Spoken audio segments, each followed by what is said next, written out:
ആദ്യം മാപ്പ് ചെയ്യാൻ വേണ്ടി തയ്യാറാവണം. ഇവിടെ ഒത്തിരി ആളുണ്ടാവേണ്ടി വന്നിട്ട് ഞാനത് പറയാം. അല്ലാഹുവേ, നീ മാപ്പ് നൽകുന്നവനാണ്, അതിനെ ഇഷ്ടപ്പെടുന്നവനാണ്. പക്ഷേ എന്റെ ജ്യേഷ്ഠനോട് പൊറുക്കാൻ എനിക്ക് കഴിയുന്നില്ല, എന്റെ അനിയനോട് മാപ്പ് ചെയ്യാൻ എനിക്ക് കഴിയുന്നില്ല, എന്റെ അയൽവാസി ചെയ്ത തെറ്റിന് ഇത്രയും കാലം ഞാൻ തെറ്റി നടക്കുകയാണ്. അയൽക്കാര് തമ്മിൽ മിണ്ടുന്നില്ല, പരസ്പരം നോക്കുന്നില്ല. അവര് അല്ലാഹുവിനോട് അല്ലാഹുമ്മ ഇന്നക അഫ്വുൻ തുഹിബ്ബുൽ അഫ്വ ഫഅഫു അന്നീ എന്ന് പറഞ്ഞ പുറത്തേക്കില്ല. ലൈലത്തുൽ ഖദർ ആണെങ്കിൽ പോലും പരസ്പരം തെറ്റി നിൽക്കുന്ന, കുടുംബബന്ധം മുറിക്കുന്ന, അയൽക്കാരോട് മിണ്ടാത്ത, മാതാപിതാക്കളോട് മിണ്ടാത്ത, തന്റെ ജ്യേഷ്ഠനോട് മിണ്ടാത്ത, അനിയനോട് മിണ്ടാത്ത എളാപ്പ മുത്താപ്പമാർ തമ്മിൽ തെറ്റിലാണ്. അയൽവാസികൾ കണ്ടാ മുണ്ടൂല്ല, മുഖത്തേക്ക് നോക്കൂല. അവൻ അല്ലാഹുവിന്റെ മുമ്പിൽ ലൈലത്തുൽ ഖദർ അന്ന് പോയിട്ട് അല്ലാഹുമ്മ ഇന്നക അഫ്വു എന്ന് പറഞ്ഞിട്ട് കാര്യമില്ല. ഖാല റസൂലുള്ളാഹി, ഞാൻ പറഞ്ഞല്ല, ലൈലത്തുൽ ഖദർ ആണെങ്കിൽ പോലും അന്ന് പുറത്തു കൊടുക്കാത്ത വിഭാഗത്തിൽപ്പെട്ടവരാണ് ഇവര്.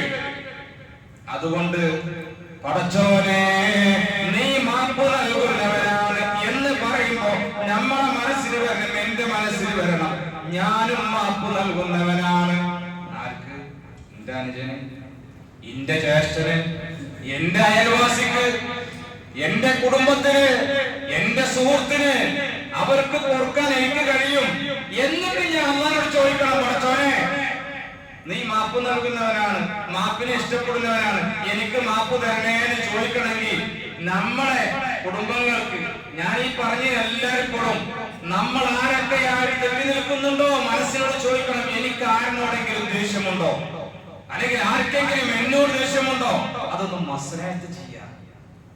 സ്വന്തം ഉപ്പയോടും ഉമ്മയോടും മിണ്ടാത്ത എത്ര മക്കൾ നമ്മുടെ കൂട്ടത്തിലുണ്ട്, നമ്മളെ മഹല്ലത്തിലുണ്ട് എന്നല്ല പറഞ്ഞത്, നമ്മുടെ മുസ്ലിം സമുദായത്തിലുണ്ട്. ഇവിടെ ഉണ്ടെന്ന് എനിക്ക് ഓർമ്മയില്ല, എന്തെങ്കിലും എന്നോട് പറയണ്ട, ഒന്ന് മസ്ലഹത്താക്കാം. അങ്ങനെ ആരെങ്കിലും ഉണ്ടെങ്കിൽ അറിയിക്കലില്ല, നിങ്ങളെ കടമ എന്നോടൊന്ന് പറയണം. അങ്ങനെ ഒരാൾ ഉമ്മാനോട് നിൽക്കുന്നില്ല, വാപ്പാനോട്, എന്നാൽ ഞാനും വരാം, കമ്മിറ്റിക്കാരെ കൂട്ടി പോയിട്ട് ഒന്ന് മസ്ലഹത്താക്കാൻ നോക്കാം. മസ്ലഹത്താക്കാൻ ശ്രമിക്കാനോ, ശ്രമിച്ചിട്ട് പിന്നെ മസ്ലഹത്താണെങ്കിൽ ഓലായി, ഓല കബറായി, ഓല പാട്ടായി, നമുക്ക് ശ്രമിക്കാനോ. ഇതാണ് ഒരു കാര്യം പറയുന്നത്. അപ്പൊ നമ്മൾ ആദ്യം മാപ്പ് ചെയ്തു കൊടുക്കും, എന്നിട്ട് അല്ലാഹുവിനോട് പറയാം. ആ കൂട്ടത്തിൽ ഒന്നുകൂടിയുണ്ട്, അല്ലാഹുമ്മ അഅ്തിനി മിനന്നാർ വഅദ്ഖിൽനിൽ ജന്നത യാ റബ്ബൽ ആലമീൻ. അല്ലാഹുവേ, എനിക്ക് നീ നരകമോചനം നൽകണേ അല്ലാഹ്, നരകത്തിൽ നിന്ന് എന്നെ നീ മോചിപ്പിക്കണേ അല്ലാഹ്, സ്വർഗ്ഗത്തിൽ എന്നെ പ്രവേശിപ്പിക്കണേ അല്ലാഹ്. ഇതും പാടെ ഉൾപ്പെടുത്തേണ്ട ഒരു പത്താണ് ഈ അവസാനത്തെ 10. ഇത് നമ്മൾ അധികരിപ്പിക്കണം. പ്രത്യേകിച്ച് 27-ാം രാവിന്റെ അന്ന്, 27-ാം രാവിന്റെ അന്ന് ലൈലത്തുൽ ഖദറിനെ പ്രതീക്ഷിക്കണമെന്ന് ഒരുപാട് പണ്ഡിതന്മാര്, സ്വഹാബത്തിൽ തന്നെ പ്രമുഖരായ ആളുകൾ പറഞ്ഞിട്ടുണ്ട്.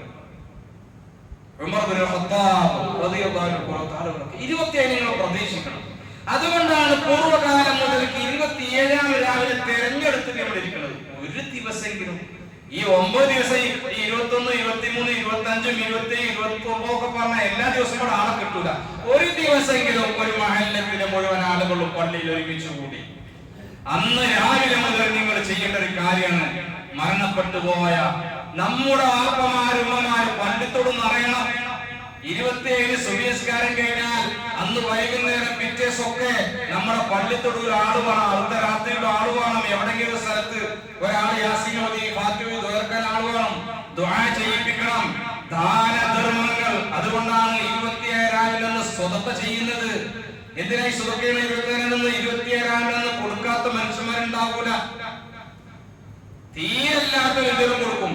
ആ ദിവസത്തിന്റെ പ്രത്യേകത അന്ന് സ്വതക്ക ദാനധർമ്മങ്ങൾ അധികരിപ്പിക്കുന്നത് എന്തിനു വേണ്ടിയാണ്? നമ്മിൽ നിന്ന് മരണപ്പെട്ടു പോയ ആളുകൾക്ക് അതിന്റെ കൂലി കിട്ടാൻ. ഞാൻ ആ വിഷയത്തിലേക്ക് വരാം.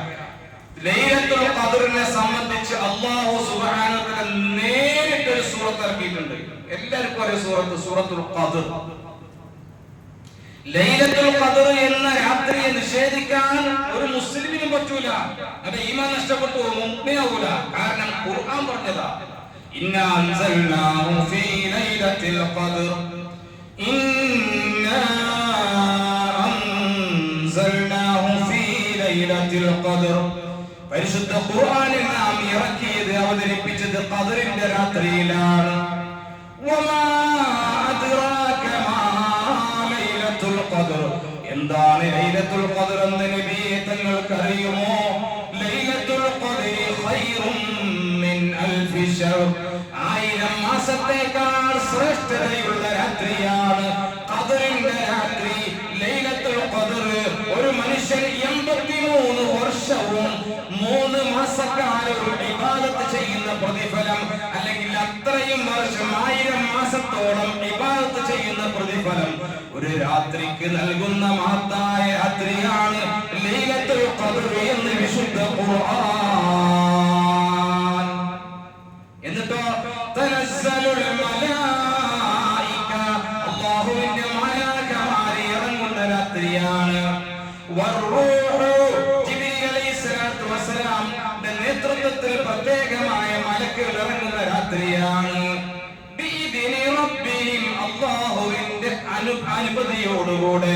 തനസ്സലുൽ മലായികതു വറൂഹു ഫീഹാ ബിഇദ്നി റബ്ബിഹിം മിൻ കുല്ലി അംർ സലാമുൻ ഹിയ ഹത്താ മത്ലഇൽ ഫജ്ർ, പ്രഭാതം വരെ, മത്ലഇൽ ഫജ്ർ വരെ, ഫജ്ർ ഉദിക്കുന്നത് വരെ സലാം. അന്നത്തെ രാത്രി രക്ഷയാണ്.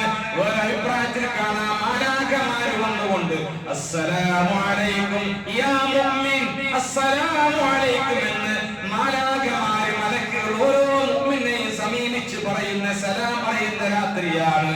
വറൂഹു എന്ന് പറഞ്ഞിട്ട് മുഫസ്സിരീങ്ങൾ ചില ആളുകൾ പറഞ്ഞിട്ടുണ്ട്, മരണപ്പെട്ടു പോയ നമ്മുടെ മാതാപിതാക്കളുടെ, നമ്മുടെ കുടുംബങ്ങളുടെ അർവാഹകൾ, അവരുടെ റൂഹുകൾ അല്ലാഹുവിന്റെ അനുമതിയോടുകൂടെ ഭൂമിയിലേക്ക് ഇറങ്ങുന്ന രാത്രിയാണ്. അതുകൊണ്ട് ഓരോ റൂഹുകളും വന്നുകൊണ്ട്, വീട് പഠിക്കൽ വന്നുകൊണ്ട്, വീട്ടുപടിക്കൽ വന്നുകൊണ്ട്, വാതിലിക്കൽ വന്നുകൊണ്ട് പറയും, എന്റെ കുടുംബമേ, എനിക്ക് വേണ്ടി നിങ്ങൾ സ്വതന്ത്ര ചെയ്യണേ, സൽക്കർമ്മങ്ങൾ ചെയ്യണേ. അതുകൊണ്ടാണ് ആ ദിവസം ഖബർ സിയാറത്ത് ചെയ്യുന്നത്, സ്വതന്ത്ര ചെയ്യുന്നത്, മരണപ്പെട്ടവരുടെ പേരിൽ ഹദിയ കൊടുക്കുന്നതൊക്കെ നമ്മുടെ പൂർവ്വസൂരികളായ മഹാന്മാർ, നമ്മുടെ പൂർവ്വസൂരികളായ പണ്ഡിതന്മാർ, അതുപോലെ നമ്മുടെ മുൻഗാമികളൊക്കെ നമ്മെ കാണിച്ചതെന്നും പഠിപ്പിച്ചതും അതുകൊണ്ടാണ്. മുഅ്മിനീങ്ങളെ, അവരുടെ ആത്മാക്കൾ, അർവാഹുകൾ വരുന്ന രാത്രി കൂടിയാണ്. അതുകൊണ്ട് ആ ഖബർ സിയാറത്ത് നിങ്ങൾ മുടക്കല്ലേ. അതുപോലെ അന്ന് രാത്രിയുള്ള ദിക്ർ ദുആകൾ നിങ്ങൾ എല്ലാവരും പങ്കെടുക്കണം. ഇരുന്നു കൊണ്ട്, ഈ പള്ളിയുടെ അകത്തിരുന്നു കൊണ്ട് രാജാതിരാജനായ റബ്ബിനോട് കണ്ണുനീരോട് നമുക്ക് ഇൻഷാ അല്ലാഹ് പ്രാർത്ഥിക്കണം.